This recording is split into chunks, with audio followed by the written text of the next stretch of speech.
Hey everyone. Well, now it's time I finally watched a real release for this month. Not just look back at movies that released last month that I thought didn't took a late time to see.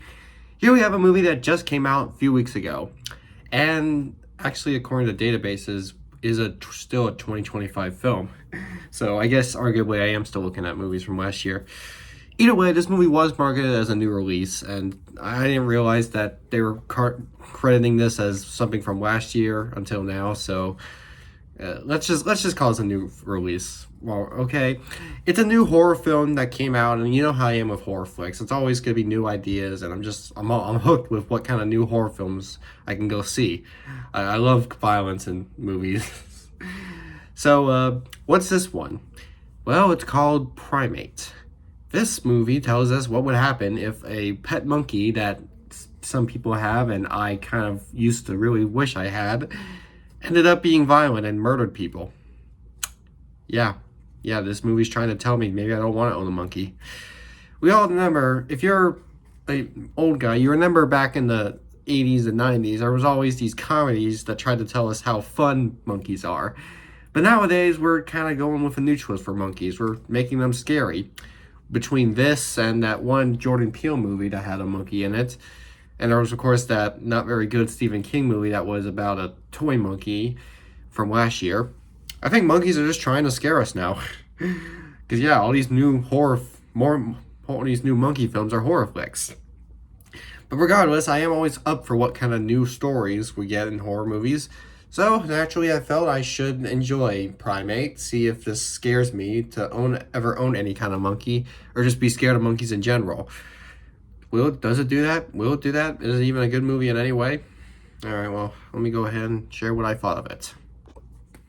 So the movie opens with a situation that we would know occurs later on in the film, where a guy's just trying to handle a monkey, and then it ends in him literally grabbing him and murdering him, ripping his shreds, literally. And then, of course, we cut from that to beautiful present time. A few hours or days earlier, we see a bunch of happy teen girls, because there's always the focus for horror flicks. These happy teen girls are like, oh my god, this guy, should I really call him? Well, what should I do? Oh man, I'm so happy to see you all. It's all that shit going on. And yeah, we kind of have to focus on them because this is a horror movie. You gotta have teen girls as the protagonists, you know? It's a bunch of teen girlfriends who go back to their house in Hawaii.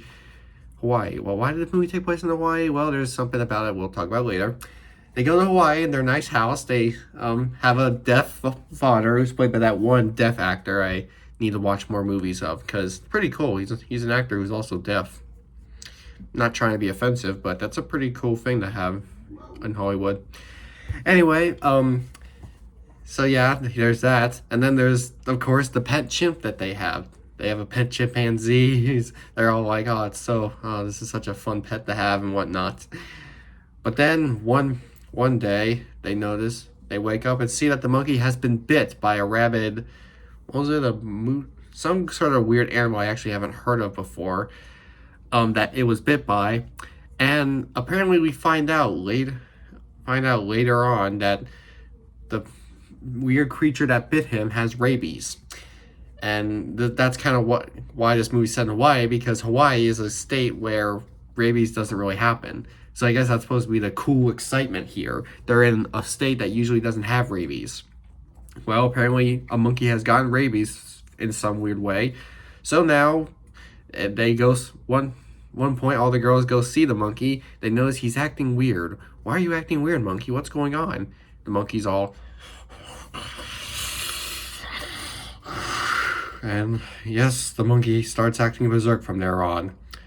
Yeah, he foams at the mouth a little bit. He starts attacking. So he ends up biting one of the girls. So she has rabies now too, right? Well, they never really explore on that. He bites a girl, and yet that girl never experiences rabies symptoms.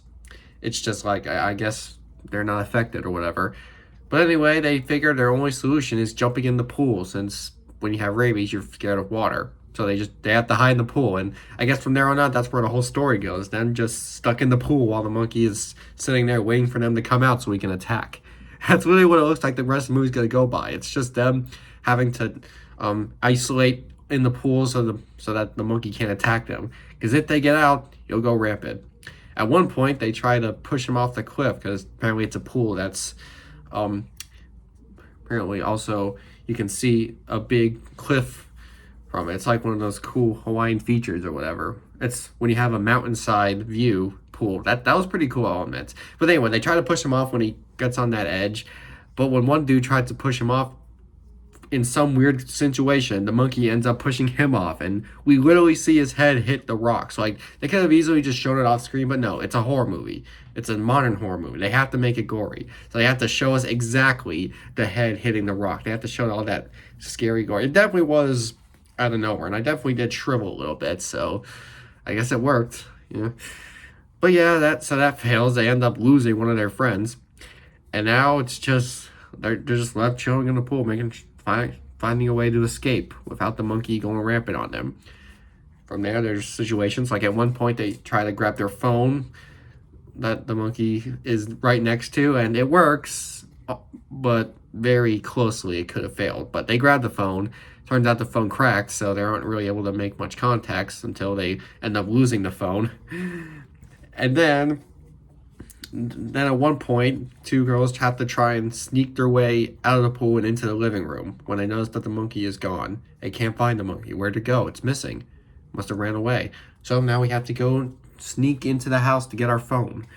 And naturally, they do that, except they go super slowly. They just should have run back and forth. And again, I guess running is louder, so whatever. And they feel like they're ready to escape with their phone. But then all of a sudden, they idiotically turn the TV on by accident, and it turns out Dora the Explorer's on TV. Who was watching that? Well, who knows? Apparently the monkey hates Dora the Explorer because when they go hide in the closet, the monkey comes out, sees Dora, and just literally breaks the TV. It's like, I hate Dora. Boots doesn't get enough screen time or something. And now they're stuck in a closet, one closet with that has window doors. You know, those little doors that you can open with the little shades. Yeah, apparently that's the one room they can find to hide in. And of course, that's the one room the monkey breaks in and it's like, here's monkey. And it kind of does that sort of. But they do manage to escape safely. And what was it? They try to get their phone. It's kind of a tough situation. They end up getting off track and just fails to succeed. What else happens? Well, these two weird hip dudes that they're apparently also friends with come over to the house at one point late at night. They're just snooping around the place. They realize they can't see anybody, but they just still snoop around because they're cool or whatnot.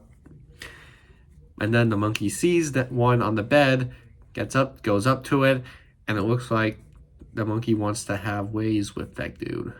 He acts very slowly up to it. It's like, oh, what's the monkey gonna do to him? Oh no. What are you gonna do? Nothing like that happens. Instead, he just rips off his entire jaw, and that's what he looks like. It was freaky as shit. It's definitely not what you would expect at first, but yeah, he just completely rips off the jawline, and yeah, and then the other dude ends up getting killed too. So they have two dead guys at their house now. Finally, the father makes it home. Yes, finally, after all this time, father makes it home. But it seems there's not much else going on. Before that, I do want to point out another situation that occurs that's pretty hilariously stupid. One girl ends up escaping the pool and getting into the car, and he tries hiding in the car. She has the phone out. She's ready to call the police. It's like, help, there's people here. And the police is like, oh, really? Okay, what's your address? And then she's just like, I don't know. Yeah, they had the one person who could have saved us all is an idiot who doesn't know where her friend lives. And yeah, so she just ends up failing to call the police. But then the father comes home. The father finds the monkey, uses the whistle on it, tries to cope with it, be like, no, monkey, don't do it. It's okay. It's okay. We're all good. We're all good. Then the monkey scrapes him on the leg, and he's like, all right, screw it. You're dead. And that's from there. They murder the monkey. They have a bunch of dead guys in their house.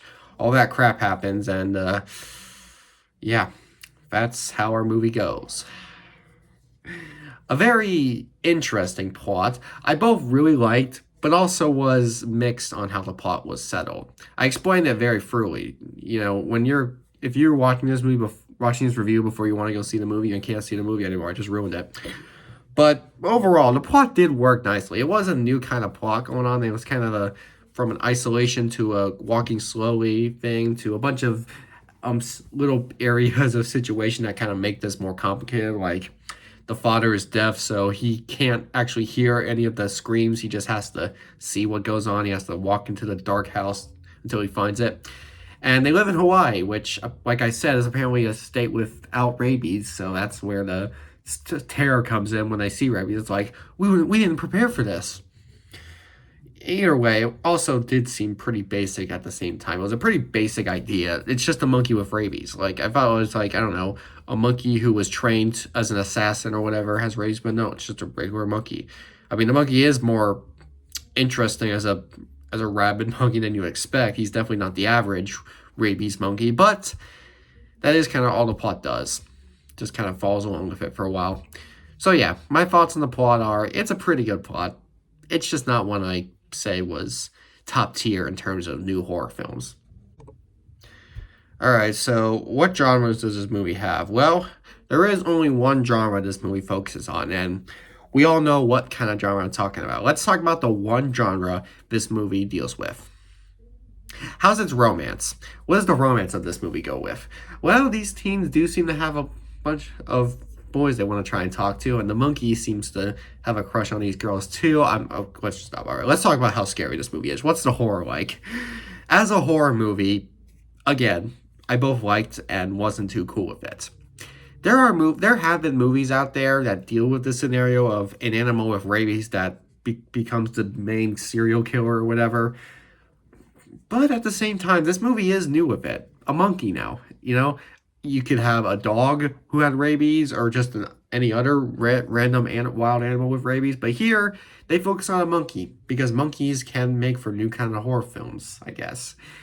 Anyway, yeah, that's where the horror comes in. The monkey's rabies end up causing him to just bleed and cause so many humans to bleed, just rips them up to shreds, will chew their jawline off, yeah, the monkey will do more than just bite humans. It won't just bite humans. It'll literally use his hands to rip them up. Apparently, this monkey has super big strength. I guess it's like a chimpanzee thing or whatever.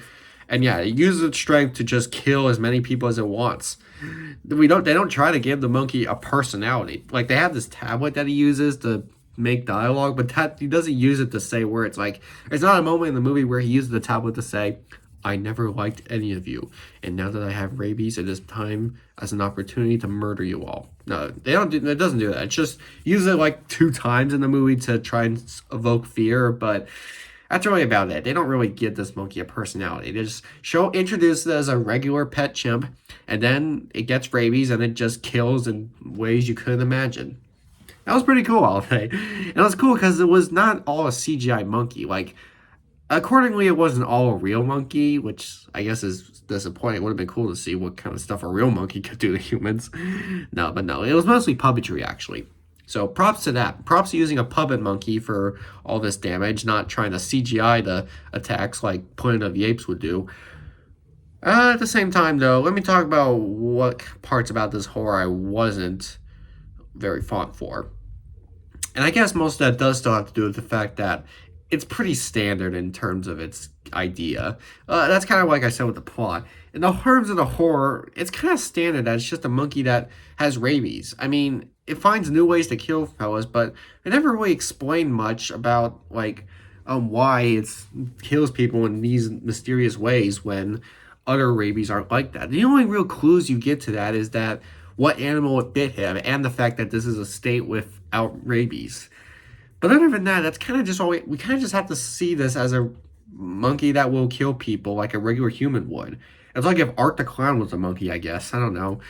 It just kind of doesn't do much else with that. It kind of just shows us that this monkey will kill people whenever, whatever, and that's about it. It has rabies and yeah, it kills people. So that's all they go with. There's really nothing else to that.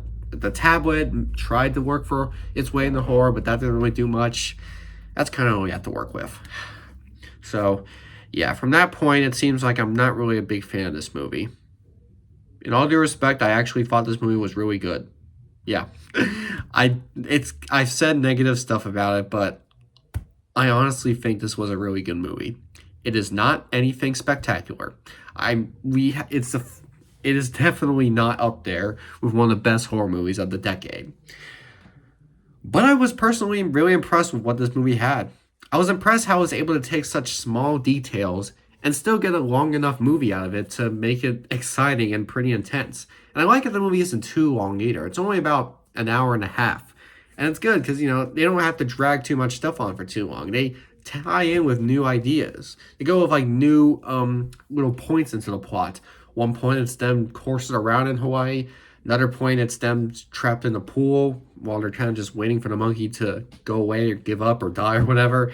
And then at the end point, they're running for their lives. Not running for their lives, just hiding for their lives anywhere in the house.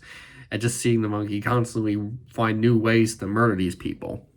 So I was impressed with all the new ideas that they could do with such small things in it. So on the one hand, I do think it was too basic for me to call great. It was also very filled with new things going on. It was filled with lots of exciting moments that I will say I was impressed how non-boring it was. I'm glad I didn't do it. I'm glad I didn't make this movie boring. And I'm also glad I didn't make it formulaic either. Even if it's very standard plot, the characters don't do formulaic things. Like, at one point, she has a chance to kill the monkey, but is like, I can't do it. You're just too cute. No, that doesn't happen. No, they take no risk in murdering that thing. And I like that they're not too stupid either. I wouldn't say these girls are the smartest, but they aren't the dumbest either. I've seen stupider girls in horror films, so I am glad that these ones weren't up there. Still, this isn't one of those great, amazing horror films you're going to find, but it's still watchable. It's enjoyable, and I can appreciate that. So I'm going to give this a 7 out of 10. It's an easy rating for me, but I just think this movie worked great when it didn't need to. It really shouldn't have been this enjoyable, but I'm glad that it was. And that both ends and begins for the year. I ended this movie is credited as coming from 2025, so in that standpoint, this is the last 2025 movie I'm reviewing. But at the same time, it was released domestically this year and marketed as a new movie for this month. So in that point, it's the first movie that released this month I'm reviewing. It gets confusing, but let's just I'll just focus on when it came out, when it was available to watch, because that's kind of how it is with these films. The next movies coming out are all supposedly films of this year, so we'll see what they have in this year's quality. Maybe this movie kind of was focused on last year's quality. Either way, this year's quality should be provided with all these newer films coming out, so I guess we'll just have to see.